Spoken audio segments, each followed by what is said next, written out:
Tonight, several developing stories as we come on the air. The intense manhunt in Kentucky after a gunman opens fire at drivers on a highway. In the race for the White House, new polling showing a dead heat ahead of this week's pivotal debate. The wildfire emergency in the West and a possible hurricane brewing in the Gulf. First, multiple agencies on the hunt for a suspect in the shooting on a Kentucky highway. 5 people shot and wounded. One victim describing the terror as her car came under fire. Police locating a suspicious vehicle and a weapon, but still searching for the suspect, considered armed and dangerous, and what sources are telling us about his criminal history. The ABC News presidential debate just 2 days away. Final preparations for both candidates. Vice President Kamala Harris rehearsing on stage with lighting. Former President Donald Trump on the campaign trail testing new attack lines against his opponent as a new national poll shows the race tighter than ever. Evacuations ordered in Southern California, where a wildfire is now threatening 35,000 structures. The fire creating its own weather system in the extreme heat, plus the major flood threat on the Gulf Coast as a possible hurricane could make landfall by Wednesday. Our weather team tracking it all. Also tonight, the deadly school shooting in Georgia and a new report that the suspect's mother called the school warning of an extreme emergency just before 2 students and 2 teachers were murdered. Miami Dolphins star Tyreek Hill detained by police outside the stadium just hours before his game. Authorities now ordering a review of body camera video with one officer placed on administrative leave. And the NFL with a major announcement on who's headlining the Super Bowl halftime show. Boeing's troubled Starliner spacecraft returns to Earth minus its crew. 2 American astronauts will now have to wait months before they can be brought home. The result late today in the U.S. Open Finals. Taylor Fritz trying to do something that hasn't happened in more than 2 decades. And America Strong tonight saluting our Paralympic athletes, including the swimmer who survived a shark attack and brought home 2 medals, and the sprinter who now joins his wife as a gold medalist. From ABC News World Headquarters in New York, this is World News Tonight.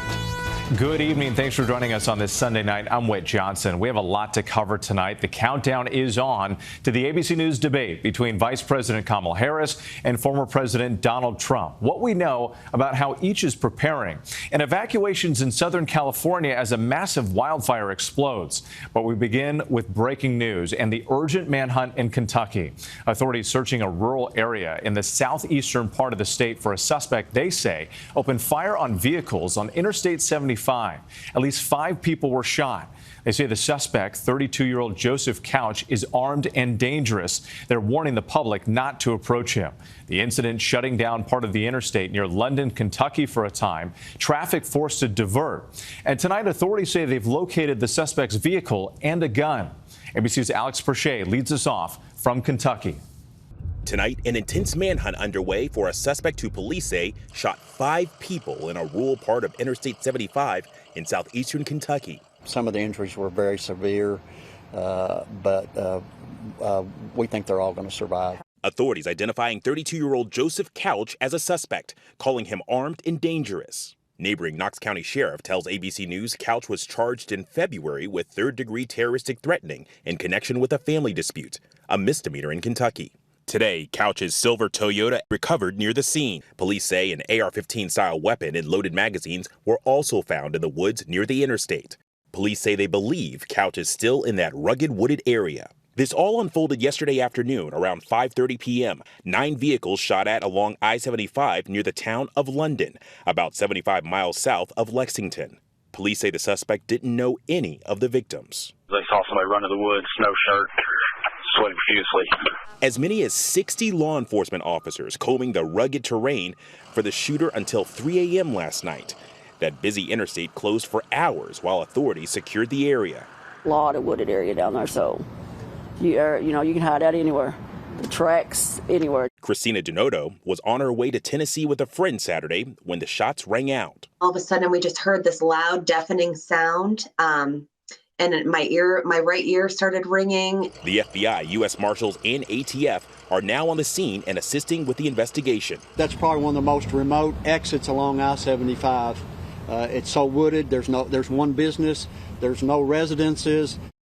Alex Presha back with us now. And Alex, you're getting new details about the search for the suspect? That's right, Whit. Right now, law enforcement is combing through his history, and they say they've received more than 100 calls from locals specifically about Couch. Now, as for that misdemeanor charge, the Knox County Sheriff was unable to provide more details about that case, but right now, police are just trying to understand what led up to this incident. Wait. So a lot of questions about this. Alex, thank you. Now to the race for the White House and the countdown to that pivotal debate Tuesday night right here on ABC between Vice President Harris and former President Trump. Harris this weekend taking a timeout from her debate preparations, visiting a spice shop in Pittsburgh, and what a new poll shows about the state of the race. ABC's White House correspondent MaryAlice Parks is on the campaign trail. Tonight, just 2 days until the ABC News presidential debate, Vice President Kamala Harris in Pittsburgh briefly stepping away from study sessions. Are you ready, Madam Vice President? Ready. Harris's team holding mock debates with full TV lighting. Aware that former President Donald Trump has been in 7 presidential debates, this will be her first. Tonight, Harris boosted by a once unthinkable endorsement. Dick Cheney, George W. Bush's vice president, calling Trump a threat to the republic, saying that he will join his daughter in voting for Harris. Former Congresswoman Liz Cheney saying it's not just about what Trump did after the 2020 election, but also his economic policies. He does not need Congress, if he were to be reelected, to impose those massive tariffs that will, in fact, kill the American economy and the global economy. While Trump isn't participating in mock debates, he is holding informal policy sessions with a small team of advisors. The former president Saturday seeming to lower expectations. If I destroy her in the debate, they'll say, Trump suffered a humiliating defeat tonight. The race still a virtual toss-up, but in a new poll, more than a quarter of all voters say they still need to learn more about Harris, according to a new New York Times Siena poll out today. Now, the Harris campaign well aware that she has this unique moment to define herself, try to explain her policies to voters. But they say she also wants to go on the attack to try to get under Trump's skin, to try to remind voters of his temperament and record. Whit. MaryAlice Parks, thanks so much. And again, the ABC News presidential debate just 2 days away, Tuesday night, right here on ABC. David Muir and Lindsay Davis moderating. It all starts at 9 p.m. Eastern. Again, right here. Tonight, we are also tracking multiple weather threats as we come on. A possible hurricane that could make landfall along the Gulf Coast later this week. And the wildfire emergency unfolding in the west. The line fire, about 65 miles east of Los Angeles, is threatening tens of thousands of structures now. Additional evacuations have been ordered. ABC's Zoreen Shah reports from the fire zone. Tonight, an out-of-control wildfire in Southern California forcing more evacuations. The blaze exploding to more than 17,000 acres, and 1 day later, still 0% contained, with more than 35,000 homes and businesses on the path of potential destruction. If you're getting affected by the smoke, I encourage you to leave now. It's just better to be safe than sorry. The inferno's sweltering heat creating billowing clouds, 3,000 lightning strikes reported. The conditions treacherous for firefighters facing triple-digit heat, steep terrain, and dry brush. At least 3 injured. You can see firefighters right behind me intentionally lighting this area on fire right here to try to protect those homes just feet away from me. I don't care if the house burns down, but not with him in it. Residents frantically packing essentials as they flee with some traffic backed up for miles. What's going through your mind? I'd like to get up there and see what's happening. Do you know if your home is okay? No, I can't get up there. And that controlled fire burned through this entire area. These trees are fire weakened, and one by one they have been coming down. That community tonight, incredibly anxious. Whit. All right, Zoreen Shah for us. Thank you so much. Let's get right to ABC News meteorologist Samara Theodora. Samara, we could see a break from the heat in the west, but you're also watching a possible hurricane now brewing in the Gulf. That's right, Whit. So we're forecasting a bit of a cool down out west by the middle of the week. Take a look over the next 3 days, though. We're still going to be dealing with triple-digit temperatures through parts of Southern California and places like Arizona. But yes, we're keeping a very close eye on the tropics, and we're watching what is forecasted to potentially become a tropical storm or hurricane, and the named storm would be Francine. That would all be occurring by late Wednesday into Thursday. It could make landfall as a Cat 1. Biggest impacts along the Louisiana coast, especially life-threatening storm surge along with strong winds, 5 to 8 inches of rain, up to 10 inches possible. And this rain could begin as early as Tuesday for Texas and Louisiana. Whit? And we know you'll be tracking it for us, Samara. Thank you. Overseas now, Israel shutting down several border crossings with Jordan after a shooting that killed 3 Israeli border workers in the West Bank. ABC's Marcus Moore is joining us now from Tel Aviv. And Marcus, these closures are now threatening to disrupt the flow of aid into Gaza. That's right, Whit, and we have also learned that the gunman in this case came from the Jordanian side of the border, and we've now seen video showing a moment of the incident. Authorities say a truck driver shot and killed 3 Israeli police officers at the Allenby Bridge border crossing before he was killed. No motive has been identified, and authorities closed all of the crossings from Jordan into Israel, and these are critical routes for humanitarian aid going into Gaza. Meanwhile, the IDF says it's reviewing the shooting death of American-Turkish activist Ayşenur Agi at a demonstration in the West Bank. The IDF claiming their forces were under threat, saying that they fired, quote, toward an instigator of violent activity who had been throwing rocks at their forces. But witnesses said soldiers were on the roof of a building and shot Agi after things had calmed down. Agi's family now calling for an independent investigation. Whit. All right, Marcus Moore from Israel. Thank you. We turn now to the mass shooting at a Georgia high school that claimed the lives of 2 teachers and 2 students. One student who had been in math class with the suspect just before the shooting describes what she saw when he allegedly opened fire. And tonight, what we know about the reported warning from the mother of the alleged shooter. ABC's Faith Abube is in Georgia.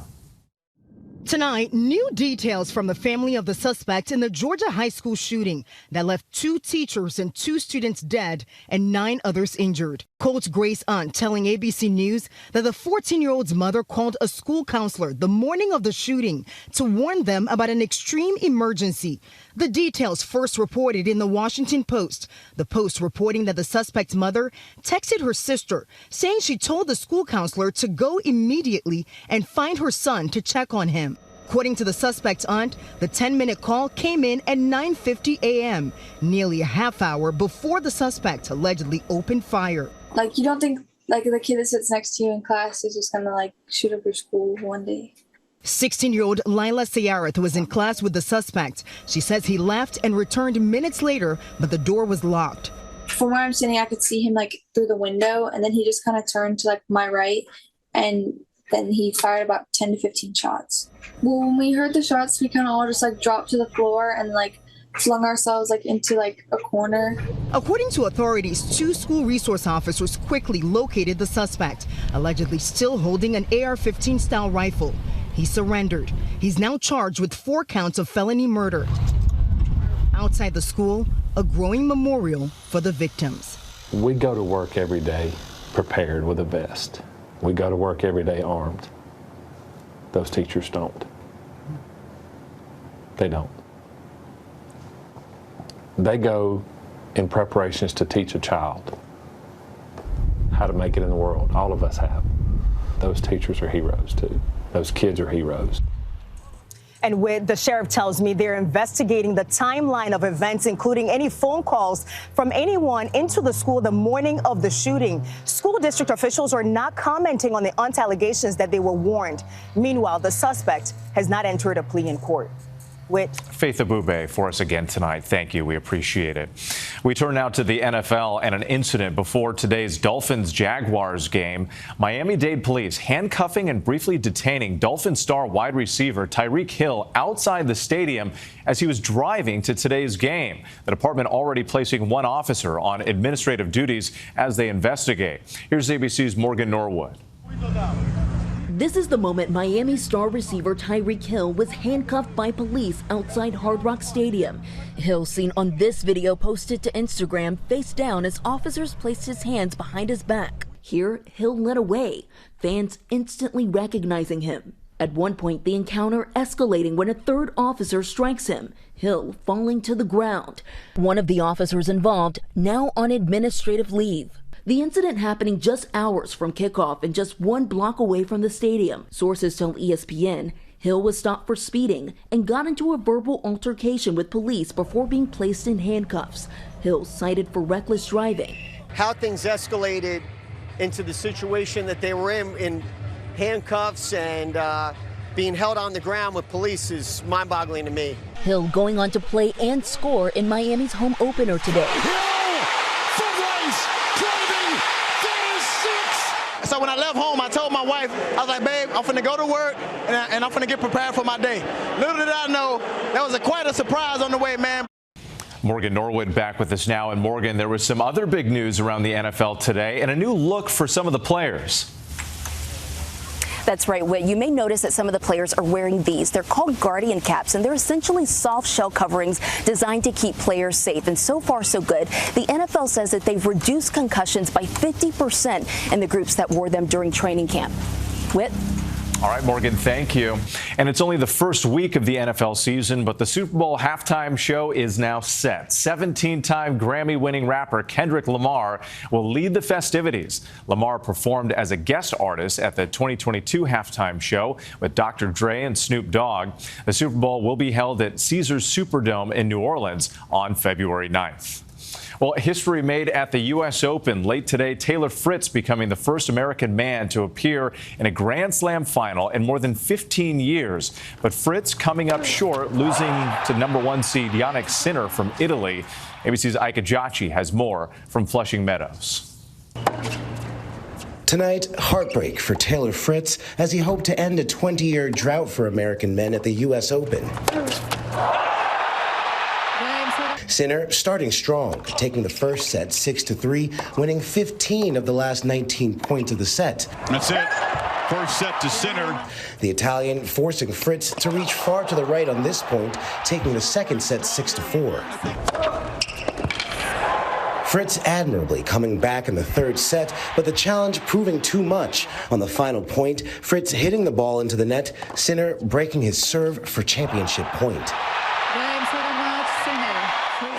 It's been an amazing 2 weeks, and first off, congrats to Yannick. He played a great match. Congrats to his team. It's really impressive. The crowd here electric. The last time Americans were in the men and women finals was 2002. New York native Jessica Pegula falling to Aryna Sabalenka in 2 hard-fought sets last night. That's it. Game, set. With American tennis player Taylor Fritz coming up short, but the fans here buzzing with excitement as the U.S. Open showed promising signs for American players on both the men's and women's side. Whit? Absolutely. Still a great run for the Americans. Ike, thank you so much. Still much more ahead on World News Tonight this Sunday. A pickup slams into an Elks Lodge with multiple injuries, and Boeing Starliner comes home, but the crew is left behind at the space station.